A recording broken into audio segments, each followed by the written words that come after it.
ನಮಸ್ಕಾರ ಸ್ನೇಹಿತರೆ, ಎಲ್ಲರಿಗೂ ಸ್ಪರ್ಧಾ ಜಯ ಯೂಟ್ಯೂಬ್ ಚಾನಲ್ಗೆ ಸ್ವಾಗತ. ಸ್ನೇಹಿತರೆ, ಈ ಒಂದು ವಿಡಿಯೋದಲ್ಲಿ ಮುಂದೆ ಬರಲಿರುವಂತಹ PSTR, GPSTR ಮತ್ತು HSTR ಪರೀಕ್ಷೆಗಳಿಗೆ ಪ್ರಮುಖವಾಗಿ ಬೇಕಾಗಿರುವಂತಹ ಕನ್ನಡ ಭಾಷಾ ಶಿಕ್ಷಕರಿಗೆ ಸಂಬಂಧಿಸಿದಂತೆ ಪ್ರಮುಖವಾದಂಥ ಪ್ರಶ್ನೆಗಳ ಒಂದು ವಿವರಣೆ ಸಹಿತ ಈ ಒಂದು ವಿಡಿಯೋದಲ್ಲಿ ವಿವರಿಸಲಾಗುವುದು. ಈ ವಿಡಿಯೋ ನಿಮಗೆ ಇಷ್ಟ ಆಗಿದ್ದರೆ ನಮ್ಮ ಯೂಟ್ಯೂಬ್ ಚಾನಲ್ ಆದಂಥ ಸ್ಪರ್ಧಾ ಜಯ ಯೂಟ್ಯೂಬ್ ಚಾನಲ್ಗೆ ಎಲ್ಲರೂ ಸಬ್ಸ್ಕ್ರೈಬ್ ಮಾಡಿ, ಪಕ್ಕದಲ್ಲಿರುವಂಥ ಬೆಲ್ಲೈಕನ್ ಪ್ರೆಸ್ ಮಾಡಿ, ಹಾಗೆ ನಿಮ್ಮ ಎಲ್ಲ ಸ್ನೇಹಿತರಿಗೆ ವಿಡಿಯೋದ ಲಿಂಕನ್ನು ಶೇರ್ ಮಾಡಿ. ಇಲ್ಲಿ ಕನ್ನಡ ಸಾಹಿತ್ಯಕ್ಕೆ ಸಂಬಂಧಿಸಿದಂಥ ಪ್ರಮುಖ ಮುಖ್ಯಾಂಶಗಳ ಪ್ರಶ್ನೆಗಳನ್ನು ಇಲ್ಲಿ ವಿವರಿಸಲಾಗುವುದು. ಮೊದಲನೇದಾಗಿ ಮರಿಯಪ್ಪ ಭಟ್ಟರು ಬರೆದ ಸಾಹಿತ್ಯ ಕೃತಿ ಸಂಕ್ಷಿಪ್ತ ಕನ್ನಡ ಸಾಹಿತ್ಯ ಚರಿತ್ರೆ. ಮರಿಯಪ್ಪ ಭಟ್ಟರು ಬರೆದ ಸಾಹಿತ್ಯ ಕೃತಿ ಯಾವುದಪ್ಪ ಅಂದರೆ ಸಂಕ್ಷಿಪ್ತ ಕನ್ನಡ ಸಾಹಿತ್ಯ ಚರಿತ್ರೆ. ನಂತರ ಕಪ್ಪೆ ಅರಭಟ ಶಾಸನವನ್ನು ಚಿತ್ರಿಸುವ ಶಾಸನ ಯಾವುದಪ್ಪ ಅಂದರೆ ಬಾದಾಮಿ ಶಾಸನ. ಕಪ್ಪೆ ಅರಭಟನ ಸಾಹಸವನ್ನು ಚಿತ್ರಿಸುವಂತಹ ಶಾಸನ ಯಾವುದಪ್ಪ ಅಂದರೆ ಬಾದಾಮಿ ಶಾಸನ. ನಂತರ ತಂಬೂಲಾಚಾರ್ಯನ ತತ್ವಧಾರ್ಥದ ಮೇಲಿನ ವ್ಯಾಖ್ಯಾನ ಗ್ರಂಥವಿದು. ಗುಣಗಾಂಕಿಯಂ ಎಂಬುದು ಇದು ತಂಬೂಲಾಚಾರ್ಯನ ತತ್ವಧಾರ್ಥದಲ್ಲಿ ಮೇಲೆ ರಚನೆ ಮಾಡಿರುವಂತಹ ಪ್ರಮುಖ ಗ್ರಂಥವಾಗಿದೆ. ಕನ್ನಡದಲ್ಲಿ ಪ್ರಭುತ್ವವನ್ನು ರಚಿಸಿದವರು ಶ್ಯಾಮ ಕುಂದಾಚಾರ್ಯರು. ಇವರು ಕನ್ನಡದಲ್ಲಿ ಪ್ರಭುತ್ವವನ್ನು ರಚಿಸಿದವರು.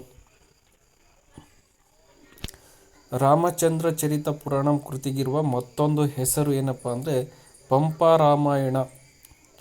6ನೇ ಪ್ರಶ್ನೆ, ಜನತೆಗಾಗಿ ಬರೆದ ಮೊದಲನೆಯ ಜೈನ ಪುರಾಣ ಎಂಬ ಬಿರುದು ಪಡೆದಿರುವ ಕೃತಿ ಧರ್ಮಾಮೃತ. ಜನ್ನ ಮಹಾಕವಿಯ ತಂದೆ ತಾಯಿ ಯಾರಪ್ಪ ಅಂದರೆ ಶಂಕರ, ತಂದೆ, ತಾಯಿ ಗಂಗಾದೇವಿ. ಅಭಯಮತಿ, ಅಭಯ ರುಚಿಯರ ವಿಚಾರವನ್ನು ಒಳಗೊಂಡ ಜನ್ನನ ಕೃತಿ ಯಾವುದಪ್ಪ ಅಂದರೆ ಯಶೋಧರ ಚರಿತೆ. ಅಮೃತಮತಿಯು ಈತನ ಸಂಗೀತಕ್ಕೆ ಆಕರ್ಷಿತಳಾಗುತ್ತಾಳೆ.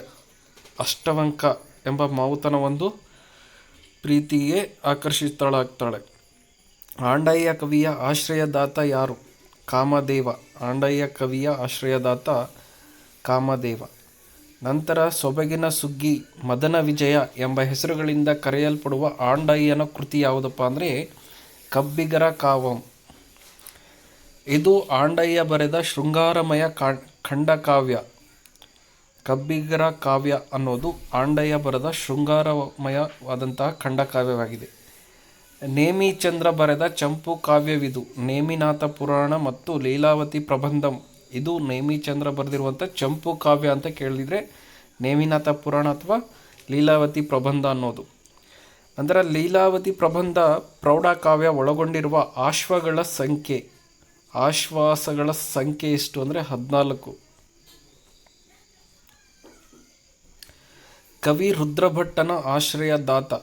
ಕವಿ ರುದ್ರಭಟ್ಟನಿಗೆ ಆಶ್ರಯ ನೀಡಿದವರು ಹೊಯ್ಸಳರ ದೊರೆ ವೀರಬಲ್ಲಾಳ. ನಂತರ ಕೃಷ್ಣನ ಚರಿತ್ರೆಯನ್ನು ಹೇಳುವ ರುದ್ರಭಟ್ಟನ ಕಾವ್ಯ ಇದು. ಜಗನ್ನಾಥ ವಿಜಯ ಅನ್ನೋದು ಕೃಷ್ಣನ ಚರಿತ್ರೆಯನ್ನು ಹೇಳುವಂತಹ ಕಾವ್ಯ. ಜಗನ್ನಾಥ ವಿಜಯ. ಷಡಕ್ಷರ ದೇವರ ರಾಜಶಂಕರ ವಿಲಾಸ ಕೃತಿಗೆ ಆಕಾರ ಯಾವುದಂದರೆ ಭಾವಚಿಂತಾರತ್ನ ಅನ್ನೋದು ಇದು ಷಡಕ್ಷರ ದೇವನ ಕೃತಿಯಾದಂತಹ ರಾಜಶಂಕರ ವಿಲಾಸ ಈ ಕೃತಿಗೆ ಆಧಾರ ಅಥವಾ ಆಕಾರ ಗ್ರಂಥವಾಗಿರುತ್ತದೆ. ಜೇಡರ ದಾಸಿಮಯ್ಯನ ಅಂಕಿತ ನಾಮ ಯಾವುದು ಅಂದರೆ ರಾಮನಾಥ. ಅಕ್ಕಮಹಾದೇವಿ ವಚನಗಳ ಅಂಕಿತ ಚನ್ನಮಲ್ಲಿಕಾರ್ಜುನ. ಭಕ್ತಿ ಬೇಕು, ವಿರಕ್ತಿ ಬೇಕು, ಶಕ್ತಿ ಬೇಕು, ಮುಂದೆ ಮುಕ್ತಿ ಬಯಸುವಂಗೆ ಎಂಬ ಕೀರ್ತನೆಯ ರಚನಾಕಾರರು ಶ್ರೀಪಾದರಾಯರು. ಕರ್ನಾಟಕ ಸಂಗೀತ ಪಿತಾಮಹ ಅಂತ ಯಾರನ್ನು ಕರೀತಾರೆ ಅಂದರೆ ಪುರಂದರದಾಸರನ್ನು ಕರ್ನಾಟಕದ ಸಂಗೀತ ಪಿತಾಮಹ ಅಂತ ಕರೀತಾರೆ. ಅದೇ ರೀತಿಯಾಗಿ ಪುರಂದರದಾಸರ ಗುರುಗಳು ವ್ಯಾಸರಾಯರು. ಕನಕದಾಸನ ವೀರಚರಿತ ನಳಚರಿತೆ ಅತ್ಯಂತ ರಮ್ಯವಾದ ಒಂದು ಕಾವ್ಯ ಯಾವುದಪ್ಪ ಅಂದರೆ ಕಥನ ಕಾವ್ಯ. ಕನಕದಾಸ ಅವರು ರಚನೆ ಮಾಡಿರುವಂತಹ ನಳಚರಿತ್ರೆ ಅತ್ಯಂತ ರಮ್ಯವಾದಂತಹ ಒಂದು ಕಥನ ಕಾವ್ಯ ಇದು. ರಾಮಧಾನ್ಯ ಚರಿತ್ರೆ ಒಂದು ಖಂಡಕಾವ್ಯ. ರಾಮಧಾನ್ಯ ಚರಿತ್ರೆ ಅನ್ನೋದು ಏನಪ್ಪ ಅಂದರೆ ಇದು ಖಂಡಕಾವ್ಯ ಆಗಿದೆ.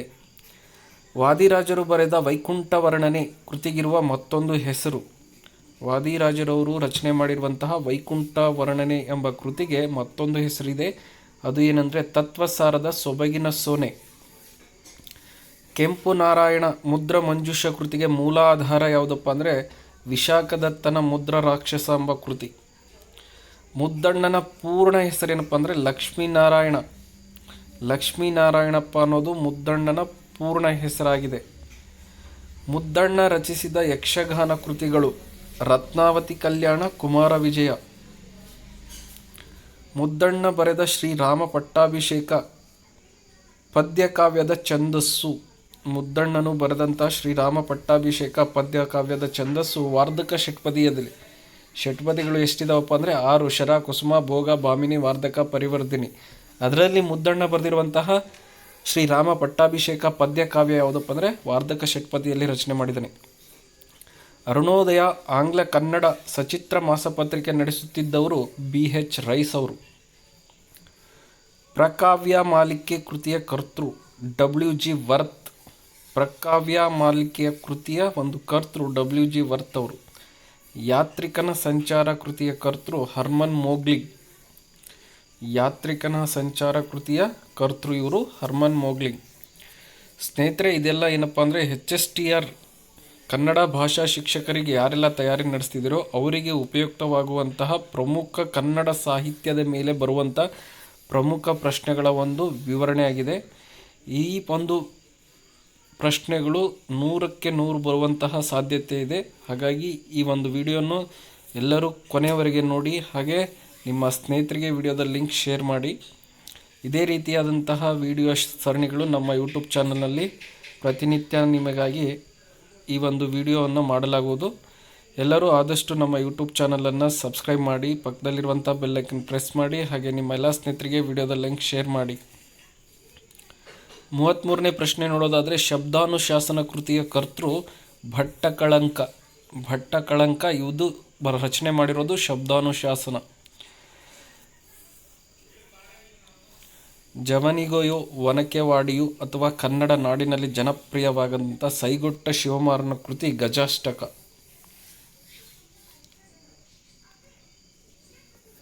ಗುಣವರ್ಮನು ರಚಿಸಿದ 2 ಉದ್ಗಂತ ಗ್ರಂಥಗಳು ಹರಿವಂಶ ಮತ್ತು ಶೂದ್ರಕ. ಸೂಕ್ತಿ ಸುಧಾರಣಾ ಕೃತಿಯ ಕರ್ತೃ ಮಲ್ಲಿಕಾರ್ಜುನ.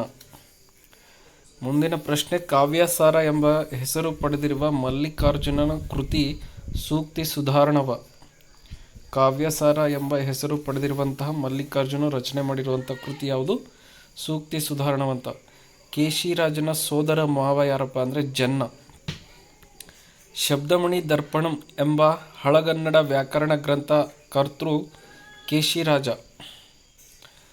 ತಿರುಮಲಾರ್ಯ ವಿರಚಿತ ಚಿಕ್ಕದೇವರಾಜ ವಿಜಯ ಕೃತಿಯ ಸಾಹಿತ್ಯ ಪ್ರಕಾರ ಯಾವುದಪ್ಪ ಅಂದರೆ ಚಂಪು ಸಾಹಿತ್ಯ. ತಿರುಮಲಾರ್ಯ ರಚನೆ ಮಾಡಿರುವಂತಹ ಚಿಕ್ಕದೇವರಾಜ ವಿಜಯ ಕೃತಿಯ ಸಾಹಿತ್ಯ ಪ್ರಕಾರ ಯಾವ ಸಾಹಿತ್ಯ ಪ್ರಕಾರದಲ್ಲಿ ರಚನೆ ಮಾಡಿದ್ದಾರೆ ಅಂದರೆ ಚಂಪು ಸಾಹಿತ್ಯದಲ್ಲಿ ರಚನೆಯಾಗಿದೆ. ಯಾವ ಕೃತಿ ಅಂದರೆ ಚಿಕ್ಕದೇವರಾಜ ವಿಜಯ. ದನಗುರು ಮಠದ ಸನ್ಯಾಸಿಯಾಗಿದ್ದ ಕವಿ ಯಾರು? ದನಗುರು ಮಠದ ಸನ್ಯಾಸಿ ಯಾರಪ್ಪ ಅಂದರೆ ಷಡಕ್ಷರಿ. ಕವಿ ಕರ್ಣರಸಾಯನ ಎಂಬ ಸಂಸ್ಕೃತ ಗ್ರಂಥ ರಚನೆಕಾರ ಯಾರಂದರೆ ಷಡಕ್ಷರಿ. ಅನುಭವ ಮಂಟಪದ ಅಧ್ಯಕ್ಷನಾಗಿ ಶೂನ್ಯ ಸಿಂಹಾಸನದ ದೊರೆಯಾದವನು ಅಲ್ಲಮಪ್ರಭು. ಹೊನ್ನು ಮಾಯೆ ಎಂಬುವರು ಹೆಣ್ಣು ಹೊನ್ನು ಮಣ್ಣು ಮಾಯೆಯಲ್ಲ ಎಂಬ ವಚನದ ಕರ್ತೃ ಅಲ್ಲಮಪ್ರಭು. ಕನ್ನಡ ಸಾಹಿತ್ಯದ ಮೊದಲ ಕವಯಿತ್ರಿ ಮತ್ತು ವಚನಗಾರ್ತಿ ಅಕ್ಕಮಹಾದೇವಿ. 46ನೇ ಪ್ರಶ್ನೆ, ಅಪರಾಜಿತೇಶ್ವರ ಶತಕ ಕೃತಿಯ ಕರ್ತೃ ರತ್ನಾಕರ ವರ್ಣಿ. ಇವರು ಶ್ರೀಪಾದರಾಯರ ಗುರುಗಳು. ಶ್ರೀಪಾದರಾಯರ ಗುರುಗಳು ಯಾರಪ್ಪ ಅಂದರೆ ಸ್ವರ್ಣವರ್ಣ ತೀರ್ಥರು. ಸ್ವರ್ಣವರ್ಣ ತೀರ್ಥರು ಶ್ರೀಪಾದರಾಯರ ಗುರುಗಳು. ನಂತರ ಪುರಂದರದಾಸರ ಕೀರ್ತನೆಗಳ ಅಂಕಿತ ಪುರಂದರ ವಿಠಲ. ಕನಕದಾಸರ ಅಂಕಿತ ನಾಮ ಆದಿಕೇಶವ. ಕನಕದಾಸರು ರಚಿಸಿದ ಮೋಹನ ತರಂಗಿಣಿ ಎಂಬ ಸಾಹಿತ್ಯ ಕೃತಿಗಿರುವ ಮತ್ತೊಂದು ಹೆಸರು ಕೃಷ್ಣಚರಿತೆ ಅಥವಾ ಕೃಷ್ಣಚರಿತೆ ಅನ್ನೋದು ಯಾವ ಕೃತಿಗಿರುವ ಹೆಸರು ಅಂದರೆ ಮೋಹನ ತರಂಗಿಣಿ ಎಂಬ ಕೃತಿಗೆ ಇರುವಂಥ ಹೆಸರು. ವಾದಿರಾಜರ ಕೀರ್ತನೆಗಳ ಅಂಕಿತ ಹಯವದನ. ಜಗನ್ನಾಥದಾಸರ ಅಂಕಿತ ನಾಮ ಜಗನ್ನಾಥ ವಿಠ್ಠಲ. ಮುದ್ರಾ ಮಂಜೂಷ ಕೃತಿಯ ಪ್ರಧಾನ ರಸ ವೀರರಸ.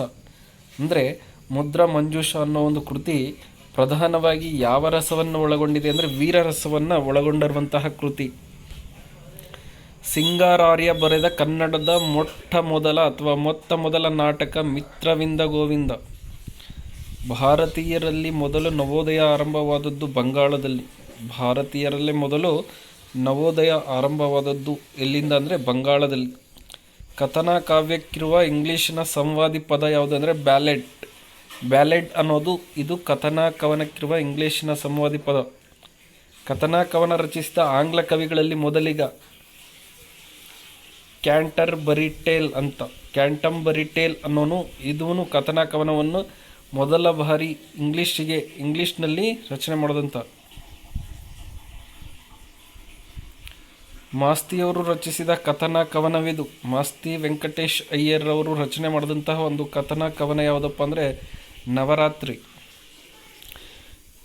ಈ ಸಾಹಿತ್ಯ ಪ್ರಕಾರವನ್ನು ಕರತಲ ರಂಗಭೂಮಿ ಎಂದು ಕರೆಯಲಾಗಿದೆ. ಕರತಲ ರಂಗಭೂಮಿ ಅಂತ ಕಾದಂಬರಿ ಸಾಹಿತ್ಯವನ್ನು ಕರೀತಾರೆ. ನವೋದಯ ಕನ್ನಡ ಸಾಹಿತ್ಯದ ಆಚಾರ್ಯ ಪುರುಷ ಬಿ.ಎಂ. ಶ್ರೀಕಂಠಯ್ಯ. ನವೋದಯ ಕನ್ನಡ ಸಾಹಿತ್ಯದ ಆಚಾರ್ಯ ಪುರುಷ ಬಿ.ಎಂ. ಶ್ರೀಕಂಠಯ್ಯ. ವಿದ್ಯಾರ್ಥಿಗಳಿಗಾಗಿ ಬಿ.ಎಂ. ಶ್ರೀ ಅವರು ಬರೆದ ಆಂಗ್ಲ ಕೃತಿ ದಿ ಹ್ಯಾಂಡ್ ಬುಕ್ ಆಫ್ ರೆಟಾರಿಕ್. ವಿದ್ಯಾರ್ಥಿಗಳಿಗಾಗಿ ಬಿ.ಎಂ. ಶ್ರೀ ಅವರು ಆಂಗ್ಲ ಕೃತಿಯನ್ನು ಬರೀತಾರೆ. ಅದರ ಹೆಸರೇನಪ್ಪ ಅಂದರೆ ದಿ ಹ್ಯಾಂಡ್ ಬುಕ್ ಆಫ್ ರೆಟಾರಿಕ್ ಅನ್ನೋದು. ಧಾರವಾಡದಲ್ಲಿ ಕನ್ನಡ ಮಾತು ತಲೆ ಎತ್ತುವ ಬಗ್ಗೆ ಎನ್ನುವ ಉಪನ್ಯಾಸ ನೀಡಿದವರು ಬಿ.ಎಂ. ಶ್ರೀಕಂಠಯ್ಯ. ಬಿ.ಎಂ. ಶ್ರೀ ಅವರು ಬರೆದ ಇಂಗ್ಲಿಷ್ನ ಗೀತೆಗಳು ಒಂದು ಅನುವಾದ ಕೃತಿಯಾಗಿದೆ ಅದು. Next, BM. ಶ್ರೀ ಅವರು ಅಶ್ವತ್ಥಾಮನ್ ರುದ್ರ ನಾಟಕದ ಮೂಲಕ ಪ್ರೇರಣೆ. ಸೋಫೋಕ್ಲಿಸನ್ ಎಜಾಕ್ಸ್ ನಾಟಕ. ಕನ್ನಡದ ಮೊದಲನೇ ರಾಷ್ಟ್ರಕವಿ ಗೋವಿಂದ ಪೈ. ನಂದಿಸೇನ ಮುನಿಯ ವೈರಾಗ್ಯವನ್ನು ಚಿತ್ರಿಸುವ ಶಾಸನ ಶ್ರವಣಬೆಳಗೊಳ ಶಾಸನ. ಗುಣನಂದಿಯನ್ನು ಭಗವಾನ್ ಗುಣನಂದಿ ಎಂದು ಗೌರವಿಸಿದವರು ಭಟ್ಟಕಳಂಕ. ಕನ್ನಡದ ಮೊದಲ ಶಾಸನವಿದು ಹಲ್ಮಿಡಿ ಶಾಸನ. ಹಲ್ಮಿಡಿ ಶಾಸನದಲ್ಲಿ ಬಳಕೆಯಾಗಿರುವಂತಹ ಭಾಷೆ ಯಾವುದಪ್ಪ ಅಂದರೆ ಪೂರ್ವದ ಹಳೆಗನ್ನಡ. ಕನ್ನಡದಲ್ಲಿ ದೊರೆತಿರಬಹುದಾದ ಮೊದಲನೆಯ ಜೈನ ರಾಮಾಯಣ ಯಾವುದಂದರೆ ಪಂಪ ರಾಮಾಯಣ. ಶೃಂಗಾರ ರಸವೊಂದನ್ನೇ ನಿರೂಪಿಸಿರುವ ನೇಮಿಚಂದ್ರನ ಚಂಪು ಕಾವ್ಯ ಲೀಲಾವತಿ ಪ್ರಬಂಧ ಅನ್ನೋದು. ರುದ್ರಭಟ್ಟನು ರಚಿಸಿದ ಅಲಂಕಾರ ಗ್ರಂಥ ರಸಕಲಿಕೆ ಅನ್ನೋದು. ಮಲ್ಲಿಕಾರ್ಜುನ ಕವಿಗೆ ಇದ್ದ ಬಿರುದು ಚಿದಾನಂದ. ಕನ್ನಡದ ಮೊಟ್ಟಮೊದಲ ಸಂಕಲನ ಕೃತಿ ಸೂಕ್ತಿ ಸುಧಾರಣವ. ಷಡಕ್ಷರಿ ಕವಿಯ ಗುರು ಚಿಕ್ಕವೀರ ದೇಶಿಕ ಅನ್ನೋರು. ಕನ್ನಡದ ಮೊದಲ ಆದ್ಯ ವಚನಕಾರ ಜೇಡರ ದಾಸಿಮಯ್ಯ. ಬಸವಣ್ಣನವರ ಜನ್ಮಸ್ಥಳ ಬಿಜಾಪುರ ಜಿಲ್ಲೆಯ ಬಾಗೇವಾಡಿ. ಇದು ಬಸವಣ್ಣನವರ ವಚನಗಳ ಅಂಕಿತ ಕೂಡಲ ಸಂಗಮ ದೇವ. ಅಲ್ಲಮ ಪ್ರಭುವಿನ ವಚನಗಳ ಅಂಕಿತ ಗುಹೇಶ್ವರ. ರತ್ನಾಕರ ವರ್ಣಿಯ ದೀಕ್ಷಗುರು ಚಾರುಕೀರ್ತಿ ಆಚಾರ್ಯ.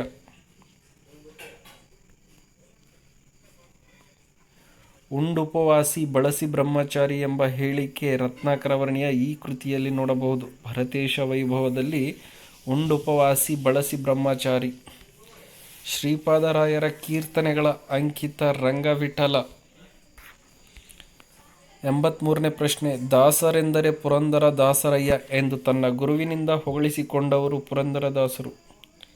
ವ್ರೀಹಿ ನೆರೆದೆಲಗ ಸತ್ವ ಪರೀಕ್ಷೆಯನ್ನು ನೆರೆದೆಲಗರ ಸತ್ವ ಪರೀಕ್ಷೆಯನ್ನು ರಾಗಿಯ ಮಹಿಮೆಯನ್ನು ಎತ್ತಿ ಹಿಡಿದ ಕನಕದಾಸರ ಕೃತಿ ಶ್ರೀರಾಮಧಾನ್ಯ ಚರಿತ್ರೆ. ಪ್ರಸಂಗಾಭರಣ ಎಂಬ ಬಿರುದನ್ನು ಹೊಂದಿದವರು ವಾದಿರಾಜ. ಜಗನ್ನಾಥದಾಸರು ರಚಿಸಿದ ಹರಿಕಥಾಮೃತ ಸಾರ ಕೃತಿಯ ಛಂದಸ್ಸು ಭಾಮಿನಿ ಷಟ್ಪದಿಯಲ್ಲಿದೆ. ಪೆಣ್ಣು ಪೆಣ್ಣೆಂದೇಕೆ ಬೇಳುಗೌರೆ ಕಣ್ಣು ಕಾಣದ ಗಾವಿಲರು ಎಂದು ಹೆಣ್ಣಿನ ಮಹತ್ವ ಸಾರಿದವರು ಸಂಚಿ ಹೊನ್ನಮ್ಮ. ಪೆಣ್ಣು ಪೆಣ್ಣೆಂದೇತಕ್ಕೆ ಬೀಳು ಗೆಳುವರು ಕಣ್ಣು ಕಾಣದ ಗಾವಿಲರು. ಇದನ್ನು ಈ ಒಂದು ಹೆಣ್ಣಿನ ಮಹತ್ವವನ್ನು ಸಾರದಂತಹ ಕವಯಿತ್ರಿ ಸಂಚಿ ಹೊನ್ನಮ್ಮ. ಶ್ರೀ ಹರ್ಷನ ರತ್ನಾವಳಿ ನಾಟಕದ ಭಾಷಾಂತರ ಕೃತಿ ಮಿತ್ರವಿಂದ ಗೋವಿಂದ. ಮುದ್ದಣ್ಣ ಬರೆದ ಕಾದಂಬರಿ ಕೃತಿ ಗೋದಾವರಿ. ಮುದ್ದಣ್ಣನ ಮನೋರಮೆಯ ಸಂವಾದ ಒಳಗೊಂಡ ಕೃತಿ ರಾಮಾಶ್ವಮೇಧ. ಬಿ ಎಂ ಶ್ರೀಕಂಠಯ್ಯನವರು ಅರ್ಪಿಸಿದ ಅಭಿನಂದನ ಗ್ರಂಥವಿದು ಸಂಭಾವನೆ. ರಜದ ಮಹೋತ್ಸವ ಪ್ರಗಾಧ ಕೃತಿಯ ಕರ್ತೃ ಬಿ ಎಂ ಶ್ರೀಕಂಠಯ್ಯ. ಏಕಲವ್ಯನನ್ನು ಕುರಿತು ಬರೆದ ಗೋವಿಂದಪ್ಪಯ್ಯವರ ಏಕಾಂಕ ನಾಟಕ ಹೆಬ್ಬೆರಳು. ಗೋವಿಂದಪ್ಪಯ್ಯವರ ಮೊದಲ ಲೇಖನ ಪ್ರಕಟವಾದ ಪತ್ರಿಕೆ ಸುಹಾಸಿನಿ. ಯೇಸುವಿನ ಅಂತ್ಯವನ್ನು ಚಿತ್ರಿಸುವ ಗೋವಿಂದಪ್ಪಯ್ಯವರ ಕೃತಿ ಗೋಲ್ಗತಾ. ತಾಯಿ ಎಂಬ ಸಾಮಾಜಿಕ ಏಕಾಂಕ ನಾಟಕದ ಕರ್ತೃ ಗೋವಿಂದಪ್ಪೈ. ಮಕ್ಕಳ ಸಾಹಿತ್ಯದ ಪಿತಾಮಹ ಪಂಜೆ ಮಂಗೇಶರಾಯರು. ಆಂಗ್ಲ ಕವಿತಾವಳಿ ಅನುವಾದಿತ ಕವನ ಸಂಕಲನದ ಕರ್ತೃ ಹಟ್ಟಿ ಅಂಗಡಿ ನಾರಾಯಣರಾಯರು. ಇದು ದಾಖಲೆಗೊಂಡ ಮೊಟ್ಟ ಮೊದಲ ಜನಪದ ಕೃತಿಯಾಗಿದೆ. ಗಜಾಷ್ಟಕ. ಕೊನೆ ಪ್ರಶ್ನೆ 100ನೇ ಪ್ರಶ್ನೆ. ಕವಿರಾಜ ಮಾರ್ಗ ಲಕ್ಷಣ ಗ್ರಂಥದ ಕರ್ತೃ ಶ್ರೀ ವಿಜಯ. ಸ್ನೇಹಿತರೆ, ಈ ಒಂದು ವಿಡಿಯೋದಲ್ಲಿ ಸುಮಾರು 100 ಪ್ರಶ್ನೆಗಳನ್ನು ಈ ಒಂದು ವಿಡಿಯೋದಲ್ಲಿ ಚರ್ಚಿಸಿದ್ದೇನೆ. ಇದು ಪ್ರೌಢಶಾಲಾ ಶಿಕ್ಷಕರ, ಕನ್ನಡ ಭಾಷಾ ಶಿಕ್ಷಕರಿಗೆ ಅನುಕೂಲವಾಗುವುದು. ಅದರ ಜೊತೆಗೆ HSTR ಮತ್ತು GPSTR, PSTR ಈ ಎಲ್ಲ ಹುದ್ದೆಗಳಿಗೂ ಈ ಒಂದು ಪ್ರಶ್ನೆಗಳು ಪ್ರಮುಖವಾದಂಥ ಪ್ರಶ್ನೆಗಳಾಗಿವೆ. ಇದೇ ರೀತಿಯಾಗಿ ಮುಂದೆ ಬರುವಂತಹ ಎಲ್ಲ ವಿಡಿಯೋಗಳಿಗೂ ನೋಡಿ. ಹಾಗೆ ನಮ್ಮ ಯೂಟ್ಯೂಬ್ ಚಾನಲನ್ನು ಎಲ್ಲರೂ ಸಬ್ಸ್ಕ್ರೈಬ್ ಮಾಡಿ, ಪಕ್ಕದಲ್ಲಿರುವಂಥ ಬೆಲ್ ಐಕನ್ ಪ್ರೆಸ್ ಮಾಡಿ, ನಿಮ್ಮ ಎಲ್ಲ ಸ್ನೇಹಿತರಿಗೆ ವಿಡಿಯೋದ ಲಿಂಕ್ ಶೇರ್ ಮಾಡಿ. ಇದೇ ರೀತಿಯಾಗಿ ವಿಡಿಯೋಗಾಗಿ ನಮ್ಮ ಯೂಟ್ಯೂಬ್ ಚಾನಲನ್ನು ಸದಾ ವೀಕ್ಷಿಸುತ್ತೀರಿ.